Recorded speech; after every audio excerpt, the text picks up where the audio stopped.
할렐루야. 하나님의 사랑과 은혜가 이 시간에도 풍성하기를 축복합니다. 죽을 수밖에 없는 우리의 죄를 예수님은 십자가의 보혈로 깨끗이 씻어주시고 하나님과 우리 사이를 또 옆에 있는 성도들과의 관계를 회복시켜 주셨다. 더욱 화평케 화목케 평안케 해주셨다. 지난주에 말씀을 드렸습니다. 그 사랑과 은혜를 더욱 풍성히 받아 누릴 수 있는 우리 모두가 다들 되시기 바랍니다. 계속 에베소서 말씀을 연결해서 말씀을 드리고 있는데 지난주에는 선교사님이 또 다음 주에도 또 선교사님이 말씀을 전하셔서 중간중간 말씀이 좀 띄엄띄엄 되는데 계속 이어서 말씀을 들을 수 있길 바랍니다. 에베소 교회는 칭찬 들을 일이 많았지만 그럼에도 불구하고 책망받을 일이 한 가지 있었다. 요한계시록에서 소개하고 있는데 첫사랑을 더욱 회복할 수 있는 그 사랑을 더욱 나누며 하나님의 사랑과 은혜 안에서 아름답게 세워져 갈 수 있는 우리 모두가 다들 되시기 바랍니다. 뉴질랜드의 의사인 브루스 톰슨이라는 박사님이 계시는데 이분이 다림줄이라는 프로그램을 개발했다라고 이야기합니다. 심리 상담 같은데 정확하게는 제가 알지는 모르겠어요. 여러 가지 자료를 살펴봤지만 정확하게는 알지 모르겠습니다. 그런데 아무튼 그 프로그램 이름이 다림줄이라고 프로그램을 적어놨다라는 것이에요. 이 다림줄이라는 것이 원래는 건축할 때 실에 무게추를 달아서 건물벽 끝에 부분에 붙여 놓으면 이것이 똑바로 아래에서 위로 벽돌을 쌓아 올라갈 때에 반드시 쌓아지는지를 그렇게 살필 수 있는 그러한 기구가 다림줄이라고 이야기합니다. 아무튼 프로그램 이름을 이렇게 다림줄로 표현한 것이 사람들이 삶에서 받는 여러 가지 상처들이 있는데 이 상처들이 온전히 치유받지 못한 채 살아가게 되면 엉뚱한 벽돌들을 쌓아 올림으로 벽이 곧바로 반듯하게 90도 직각으로 세워져야 되는데 기울게 그렇게 되어진다라는 것입니다. 그렇게 되면 그 벽면이 무너질 수밖에 없다라는 것이죠. 아무튼 이 톰슨 박사님은 이러한 프로그램을 만들어 놓고 제목을 다림줄로 표현을 하였습니다. 그러면서 실질적으로 이 다림줄은 하나님의 말씀이다 이렇게 표현을 하였죠. 건물이 지어지기 위해서는 가로축과 세로축 벽이 만나는 그러한 모서리 부분에 가장 크고 튼튼한 주춧돌을 놓게 되어집니다. 이것을 모퉁이돌이라고 이야기하고 오늘 본문에서 소개되어지죠. 이 모퉁이돌이 가장 중요한 또 구조물의 기준점이 되는 것이지만 이것만 있어서 되는 것이 아니라 높이 새로 쌓아갈 때에도 다림줄과 같은 하나님의 말씀이 필요하다라는 것입니다. 지금 우리 교회는 그러한 예수님을 기초로 하여서 다림줄과 같은 하나님의 말씀을 통해 올바로 세워져 가야 한다라는 것이죠. 좌우뿐만이 아니라 상하 수직으로도 올바르게 쌓아져 올라가야 할 것인데 그러한 다림줄이 있는지 서로 살펴보자라는 것입니다. 더욱 먼저 내 자신이 하나님의 말씀으로 올바로 서야 할 것이다. 그러한 우리가 서로 연결하여 하나님이 거하실 아름다운 성전을 세워갈 수 있길 바랍니다. 에베소 교회는 그렇게 성전으로 세워져 가야 한다라고 사도 바울이 이야기하는 말씀이죠. 부족하고 연약한 우리의 삶이지만 더욱 사랑의 띠로 하나가 되어지고 더욱 하나님의 말씀으로 예수 그리스도의 사랑으로 아름답게 세워져 갈 수 있는 우리 모두가 다들 되시기 바랍니다.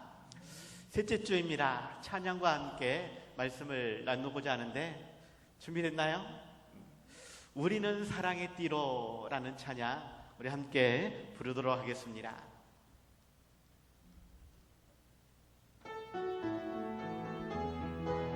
조금 천천히. 우리는 사랑의 띠로 하나가 되었습니다. 하나님을 사랑하고 예수님의 사랑을 널리 전하세. 모두 찬양하며 주의 사랑을 전하세. 모두 함께 예수님의 사랑을 세상에 널리 알리세. 우리는 소망의 띠로, 우리는 믿음의 띠로 하나가 되었습니다. 하나님을 사랑하고 예수님의 사랑을 널리 전하세. 모두 찬양하며 주의 사랑을 전하세. 모두 함께 예수님의 사랑을 세상에 널리 알리세. 소망의 띠로, 우리는 소망의 띠로 하나가 되었습니다. 하나님을 사랑하고 예수님의 사랑을 널리 전하세. 모두 찬양하며, 모두 찬양하며 주의 사랑을 전하세. 모두 함께 예수님의 사랑을 세상에 널리 알리세. 할렐루야. 무엇의 띠로? 사랑의 띠로, 믿음과 소망의 띠로 우리가 하나가 되었습니다. 되어야 하겠지만 이미 사랑의 띠로 하나가 되었다라고 이미 우리에게 말씀을 하고 있습니다. 그 사랑의 띠가 온전히 그렇게 튼튼히 묶여 있음을 기억하고 그 사랑의 띠로 더욱 하나됨을 이룰 수 있는 사랑 공동체, 가족 공동체, 한 몸 공동체가 되어서 더욱 하나님의 사랑과 은혜를 땅까지 전파할 수 있는 우리 모두가 다들 되시기 바랍니다. 이를 위해서 두 가지 말씀을 드리고자 하는데, 첫 번째로는 우리는 모두 하나님의 거룩한 성도요 시민이요 권속이라, 곧 하나님과 연결된 한 가족임을 기억하시기 바랍니다.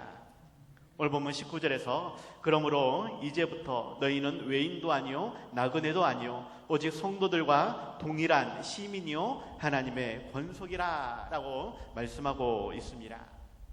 그러므로 라고 말씀하고 있는 것은 지난번에 말씀드린 예수 그리스도의 피로서 십자가에 흘리신 보혈로서 우리의 모든 죄를 대신 갚아주시고 구속해 주심으로 하나님의 자녀 천국 백성이 되게 하셨다라는 것입니다.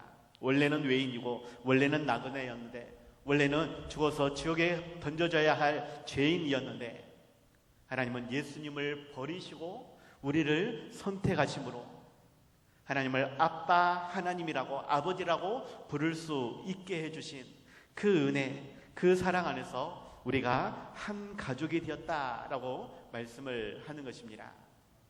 특별히 권속이라고 표현을 하고 있는데 현대에는 사용되지 않는 그러한 단어이죠. 집에서 함께 사는 식구, 한 집안의 구성원을 권속이라고 말을 합니다. 이처럼 하나님의 권속이란 영적인 의미에서 집과 같은 그러한 교회 안에서 함께 살아가는 공동체, 아빠 되신 하나님과 큰형님 되신 예수님, 그 안에서 우리 모두가 한 형제요 한 자매다라는 것입니다. 그런데 솔직히 가지가 많은 나무, 바람 잘 날이 없다라고 이야기하죠. 사건 사고가 실은 많다라는 것입니다. 어떻게 보면 우리 교회도 그러하죠. 그럼에도 불구하고 예수님의 보혈로 우리를 가까이 하게 하시고 한 몸이 되게 하셨다, 한 가족이 되게 하셨다, 그렇게 한 공동체가 되게 하셨다라는 것을 기억하시기 바랍니다. 그렇기 때문에 실은 힘들고 어려운 일이 많을 수밖에 없습니다. 사람이 많으면 많을수록 이러한 문제는 더 생겨날 수밖에 없습니다. 하지만 또 사람이 많으면 서로 위로해 주는 사람도 많게 되는 것이고, 축복해 주는 사람도 많게 되는 것이고, 힘들고 어려울 때 도와주는 사람도 많게 되어지는 것이죠. 장례식 때 보면 가족이 많은 그러한 가정에서는 위로해주는 위문객도 조문객도 많습니다. 그런데 가족이 적은 그러한 장례식장은 찾아오는 손님도 적어요. 물론 장례 자체가 슬픈 일이지만 함께 해주지 않는 그러한 사람이 없으면 더 쓸쓸하고 더욱 아쉬운 그러한 모습이 아닌가 생각이 되어집니다. 아무튼 가지가 많으면 바람 잘 날이 없지만 그래도 많은 것이 좋습니다. 우리 교회가 그렇게 많은 성도들로 가득 찰 수 있도록 더욱 하나님의 사랑과 은혜 안에서 더욱 나누며 섬기며 하나님의 사랑으로 한 몸을, 한 가족을 이룰 수 있길 바랍니다. 하나님은 이것을 위해서 우리를 지산교회로 부르셨다라는 것이죠. 더욱 함께 모여서 주님을 찬양하며 기도하며 예배할 수 있도록 더욱 위로하며 축복하며 권면하며 그렇게 아름다운 교회를 세워갈 수 있는 우리 모두가 다들 되시기 바랍니다.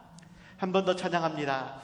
우리 함께 모여 주의 이름 찬양. 원래 율동곡인데 율동할 사람은 없습니다. 그래도 기쁘게 찬양하겠습니다. 이건 빨리 불러야 됩니다. 우리 함께 모여 주의 이름 찬양. 우리 함께 모여 주를 부르세. 위대한 일 행하셨네. 우리 소망 충만해. 우리 함께 모여 주의 이름 찬양. 내게 강 같은 평화, 내게 강 같은 평화, 내게 강 같은 평화, 내게 강 같은 평화 넘치네. 할렐루야. 내게 강 같은 평화, 내게 강 같은 평화, 내게 강 같은 평화 넘치네. 바다 같은 사랑, 내게 바다 같은 사랑, 내게 바다 같은 사랑, 내게 바다 같은 사랑 넘치네. 할렐루야. 내게 바다 같은 사랑, 내게 바다 같은 사랑, 내게 바다 같은 사랑 넘치네. 샘 솟는 기쁨, 내게 샘 솟는 기쁨, 내게 샘 솟는 기쁨, 내게 샘 솟는 기쁨 넘치네.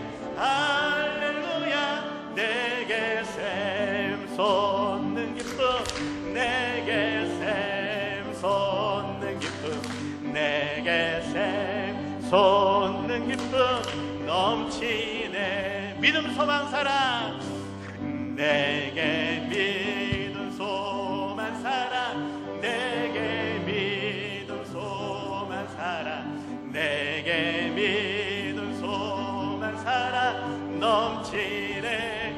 할렐루야. 내게 믿음 소망 사랑, 내게 믿음 소망 사랑, 내게 믿음 소망 사랑 넘치네. 할렐루야. 우리 중고등부 애들이 와가지고 같이 율동하고 찬양하면 너무나 좋을 것 같은데 그런 일이 빨리 왔으면 좋겠습니다. 더욱 하나님 안에서 함께 모여서 즐거이 찬양하며 기도하며 예배할 수 있는 그러한 교회 공동체 하나님께서 원하신다라는 것입니다. 그 안에서 우리가 더욱 기쁨을 누릴 수 있는, 은혜를 나눌 수 있는 그러한 교회 공동체 될 수 있길 바랍니다. 이렇게 찬양하면 근심 걱정 다 없어질 것 같아요. 같이 간절히 기도하면 모든 문제 다 해결될 것 같습니다. 그러한 사랑으로 하나 된 교회, 얼마나 보기에 아름다울 것인가. 우리도 기뻐할 것이지만 하나님이 더욱 기뻐하실 줄 믿습니다. 그러한 교회 되기 위해 더욱 기도하며 헌신할 수 있는, 더욱 사랑하며 섬기며 나눌 수 있는 그러한 우리 모두 다들 되시기 바랍니다. 두 번째로는 우리는 사도들과 선지자들의 터 위에 세워졌음을 기억하시기 바랍니다. 사도들과 선지자들의 터 위에 세워졌다. 오늘 본문 20절에서 너희는 사도들과 선지자들의 터 위에 세우심을 입은 자라. 그리스도 예수께서 친히 모퉁이 돌이 되셨느니라 라고 말씀하고 있죠.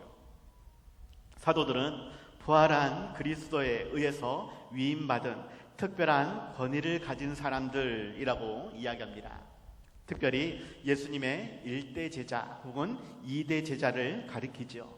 사도 바울도 자신을 사도라고 표현하기도 하였습니다. 그러한 사도들과 또 선지자들을 이야기하고 있는데, 이 선지자들은 특별한 예언과 대언의 은사를 받은 사람들을 선지자라고 표현합니다. 구약에는 선지자들이 많이 있는데 신약에도 선지자들이 있는가? 그렇게 물어보는 사람도 있습니다. 그런데 일반적으로 세례 요한을 구약의 마지막 선지자 또는 구약과 신약을 이어주는 선지자다라고 표현을 하죠. 그 외에도 사도행전 11장에 보면 아가보라고 하는 선지자를 소개합니다.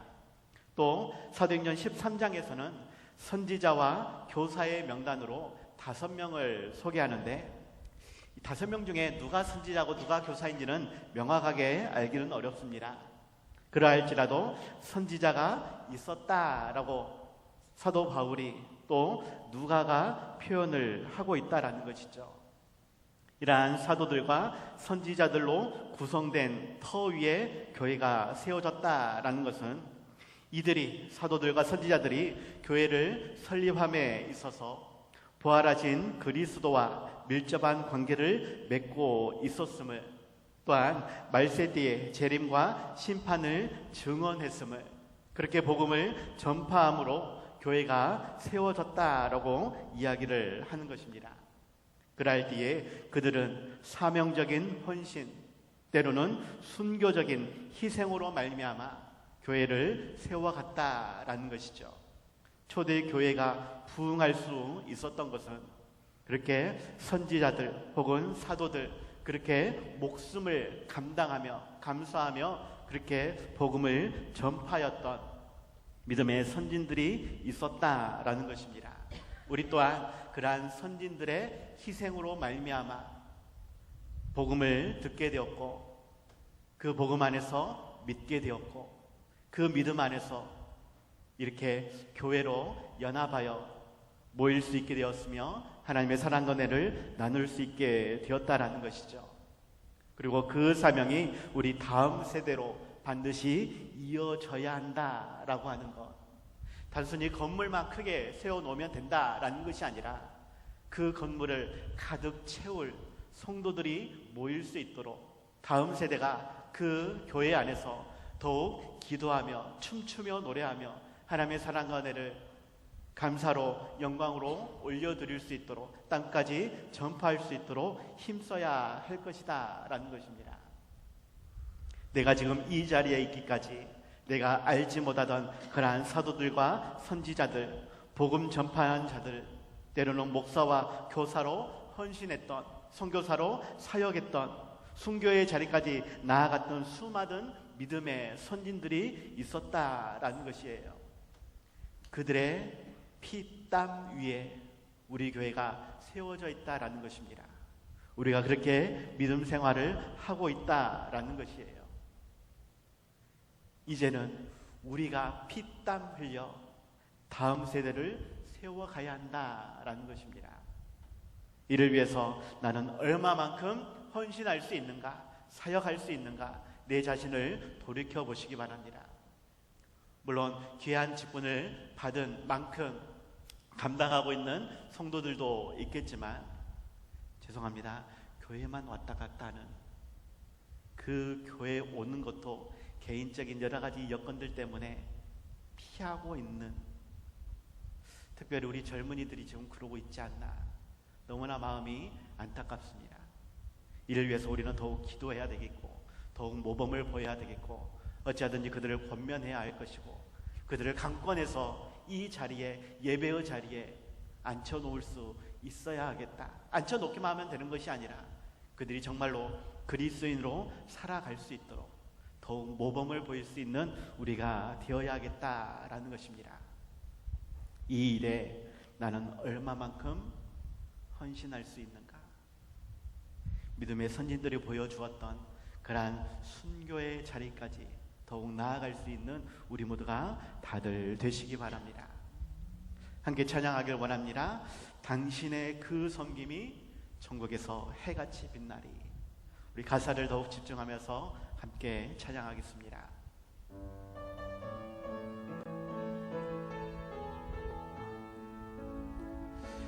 당신의 그 섬김이 천국에서 해같이 빛나리. 당신의 그 섬김이 천국에서 해같이 빛나리. 당신의 그 믿음이, 당신의 그 믿음이 천국에서 해같이 빛나리. 당신의 그 충성이 천국에서 해같이 빛나리. 주님이 기억하시면 족하리. 예수님 사랑으로 가득 찬 모습, 천사도 흠모하는 아름다운 그 모습, 천국에서 해같이 빛나리. 당신의 그 순종이, 당신의 우리 옆 사람을 향해 그 순종이, 좀 옆에 좀 봐보십시오. 천국에서 해같이 빛나리. 당신의 그 찬송이, 당신의 그 찬송이 천국에서 해같이 빛나리. 당신의 그 찬송이, 당신의 그 찬송이 어디에서? 천국에서 해같이 빛나리. 당신의 그 헌신이 천국에서 해같이 빛나리. 주님이 기억하시면 족하리. 불타는 사명으로 가득 찬 모습, 천사도 흠모하는 아름다운 그 모습, 천국에서 해같이 빛나리. 할렐루야. 사람들은 몰라줄 수 있어요. 옆에 있는 성도들이 몰라줄 수 있습니다. 나는 나름대로 열심히 봉사하고 헌신하는데, 나는 최선을 다하는데, 그래도 몰라줄 수 있습니다. 하지만 누구는 기억하신다고요? 하나님은 기억하십니다. 하나님은 반드시 우리의 수고에, 우리의 헌신에 반드시 복과 은혜로 채워주실 것입니다. 더욱 교회를 위해, 다음 세대를 위해 뜨겁게 헌신할 수 있는 우리 모두가 다들 되시기 바랍니다. 결론입니다. 우리는 함께 연결되어 하나님이 거하실 성전이 되도록 열심히 지어져 가는 교회 공동체인 것을 기억하시기 바랍니다. 열심히 지어져 가고 있다. 오늘 보면 21절 22절 그의 안에서 건물마다 서로 연결하여 주 안에서 성전이 되어가고 너희도 성령 안에서 하나님이 거하실 처소가 되기 위하여 그리스도 예수 안에서 함께 지어져 가느니라 라고 말씀하고 있습니다. 성전이 이미 되었다라가 아니라 되어져 가고 있다. 함께 지어져 가고 있다라고 말씀하고 있죠. 제가 노가대를 좀 뛰어봤습니다. 좀 몇 년 뛰어본 적이 있습니다. 교회 사역을 좀 멈추고 찬양 사역하겠다라고 해서 한 2년간 교회 사역은 하기는 했어요. 개척교회 주일학교 봉사는 했었는데 아무튼 부교자 사역을 멈추고 노가대를 좀 뛴 적이 있습니다. 뭐 그때 기타 강습도 하고 또 상담도 하고 여러 가지 많은 일도 있지만 아무튼 노가대를 뛰면서 제가 알았던 것 많이 더럽습니다. 건물이 완성하기 전까지 지어져 가고 있는 그 상태는 많이 더럽습니다. 심지어 누구는 거기다가 똥을 좀 싸놓기도 하고요. 자재들이 널브러져 있어서 때로는 다치기도 합니다. 노가대에서 제일 쉬운 일이 뒤처리하는 거거든요. 땅에 떨어져 있는 거 줍는 일, 뭐 못이라든지 그러한 자재들 정리하는 것이 좀 쉬운 일입니다. 아무튼 이런 건물이 정말로 아름답게 바뀔 수 있을까? 지어져 가고 있는 상태에서는 모릅니다. 그리고 지어져 갈 때에 많은 문제들이 있어요. 내부적으로도 문제가 있고 외부적으로도 문제가 있습니다. 자체 내에서는 회사 직원들이나 공사장 인부들이 서로가 맞지 않아서 또 사업주가 이렇게 해달라 저렇게 해달라 하면서 계속 모양이 바뀌어가면서 불평불만도 많아지고 그것 때문에 수정도 필요하고 조율도 필요하죠. 외부적으로는 민원들이 들어오는 경우가 많이 있습니다. 그렇게 되면 공사가 중단될 수밖에 없어요. 한번 중단되면 엄청난 많은 소요 비용이 또 들게 되어집니다. 아무것도 안 하는데 오히려 돈이 들어요. 그럴 수가 있을까요? 빨리 진행이 되어야 빨리 끝나야 되는데 인부들은 가만히 있어도 주요 직업들은 돈이 나갈 수밖에 없고 장비들도 값을 치를 수밖에 없는 것입니다. 그러한 것이라든지 환경영향평가라든지 안전관리감독이라든지 많은 것들이 공사를 하는 도중에 그렇게 변수로 다가오더라라는 것입니다. 그런데 그 모든 것을 다 이겨내고 실내 인테리어까지 완성이 되어지면 그때는 진짜로 보기 좋고 살기 좋은 그러한 건물이 되더라라는 것이죠. 지금 우리 교회는 지어져 가고 있습니다. 다른 말로 공사 중입니다. 그렇기 때문에 실은 지저분한 것도 있고 불편한 것도 있고 때로는 힘겨움도 있고 아픔도 있고 많은 여러 가지 요소들이 있다라는 것이에요. 그럼에도 불구하고 사도들과 선지자들의 터 위에 세워진 무엇보다도 친히 모퉁이 돌 대신 예수 그리스도를 중심으로 세워진 그러한 교회입니다. 다림줄과 같은 하나님의 말씀을 기준으로 열심히 지어져 가고 있는 것이죠. 조금은 복잡하고 조금은 불편하고 조금은 아프기도 하겠지만 결국에는 하나님이 거하실 그러한 아름다운 주님의 성전이 될 줄 믿습니다. 이것을 위해서 더욱 사랑과 은혜를 나누며 기쁨과 감격의 예배를 드리며 크신 복을 받아 누릴 수 있는 우리 모두가 되시기 바랍니다. 나만 받으면 되는 것이 아니라 여기 모인 우리 모두가 함께 받아 누릴 수 있길 바랍니다. 우리는 하나님의 권속들입니다. 하나님 안에서 한 가족입니다. 가족이 많으면 많을수록 불편한 것도 많이 있지만 행복한 것도 많이 있음을 그것을 기억하고 이 교회는 왜 그래?가 아니라 아직 공사 중이니까 그러구나. 공사가 마무리되면 아주 아름다운 그러한 하나님의 성년이 될 것을 기대하며 소망하며 더욱 함께 지어져 갈 수 있는 우리 모두가 다들 되시기 바랍니다.